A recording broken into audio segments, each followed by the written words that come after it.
लगभग 1.5 अरब भारतीयों की आकांक्षाओं और आशाओं के प्रतीक नरेंद्र मोदी आज विश्व पटल पर सर्वाधिक लोकप्रिय और मान्यता वाले शख्सियत हैं। आपको बता दें कि गुजरात के एक गरीब परिवार में जन्मे और एक साधारण व्यक्ति से देश के शीर्ष पद पर पहुंचे नरेंद्र मोदी विकास पुरुष के नाम से भी जाने जाते हैं। वर्तमान में वे देश के सबसे अधिक मान्य नेताओं में से एक हैं। ट्विटर पर भी सबसे ज्यादा फॉलोअर वाले भारतीय नेता हैं।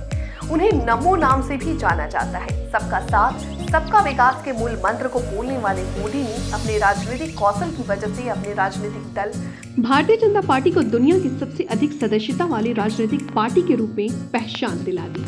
हालांकि अपने संघर्षमय जीवन में मोदी के लिए घटनाक्रमों का विन्यास बहुत ज्यादा रहा है। गुजरात के मुख्यमंत्री रहते हुए उन्होंने कभी बहुत से देश भी झेले हैं, दंश भी झेले हैं, लेकिन मौन तपस्वी की तरह राजनीतिक साधना में अपने को पूरी तरह से झोंक करके सारे प्रतिरोधों को अनुकूल कर लिया। उनके राजनीतिक विरोधी आज भले ही कहते हैं कि देश में लोगों के बीच घृणा बोने का काम किया जा रहा, लेकिन तब भी सच यही है कि नरेंद्र मोदी की सामाजिक और राजनीतिक स्वीकार्यता बढ़ती जा रही है। यूं तो राजनीति के अलावा नरेंद्र मोदी को लेखन का भी शौक है, लेकिन उन्होंने पुस्तकें लिखी हैं जिनमें कविताएं भी शामिल हैं। वे अपने दिन की शुरुआत योग से करते हैं। योग उनके शरीर और मन के बीच सामंजस्य स्थापित करता है और बेहद भागदौड़ की दिनचर्या में उनके शांति का संचार करता है।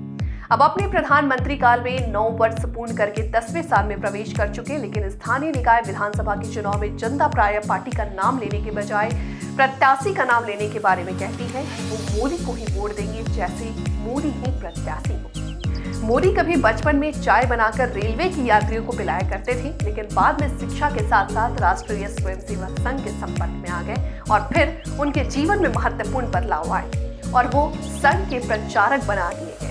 राष्ट्र और अध्यात्म का अंतर प्रवाह ने उनके व्यक्तित्व में इतना सुदृढ़ किया कि दुरूह हिमालय क्षेत्र में जाकर के अध्ययन तप को सुगमता से पूर्ण कर लेंगे।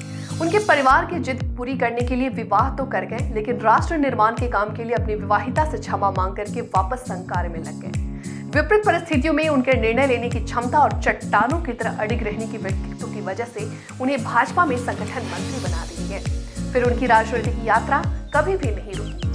गुजरात के मुख्यमंत्री के रूप में 3.5 साल कार्यकाल के बाद उनके देश के प्रधानमंत्री के रूप में आने का अर्थ ये है कि अखंड गौरवशाली भारत की पुनर्स्थापना की दिशा में देश आगे बढ़ रहा। विकासशील भारत को विकसित भारत बनाने में प्राण प्रण में जुटे नरेंद्र मोदी की अपनी विशिष्ट कार्य योजना है और सबको साधने की कला में माहिर मोदी आज शांति और मानवता के लिए प्रभावी परामर्श व सहायता देकर सभी के समक्ष भारत के विश्व गुरु की छवि पुनः बनाने में लगे हैं। मोदी की अपनी मनपसंद कविता है, जो सौगंध मुझे इस मिट्टी की, मैं देश नहीं मिटने दूंगा, मैं देश नहीं झुकने दूंगा, मेरी धरती मुझसे पूछ रही कब मेरा कर्ज चुकाओगे, मेरा अंबर मुझसे पूछ रहा कब मेरा फर्ज निभाओगे, मेरा बचपन भारत माँ को तेरा सिर कभी झुकने नहीं दूंगा। ये देखना दिलचस्प होगा कि मोदी चुनाव जीतने और फिर पीएम बनते हैं या नहीं, जिससे कभी कांग्रेस मुक्त का नारे देकर के कांग्रेस को पीछे 2 बार से सत्ता मुक्त रखा हो।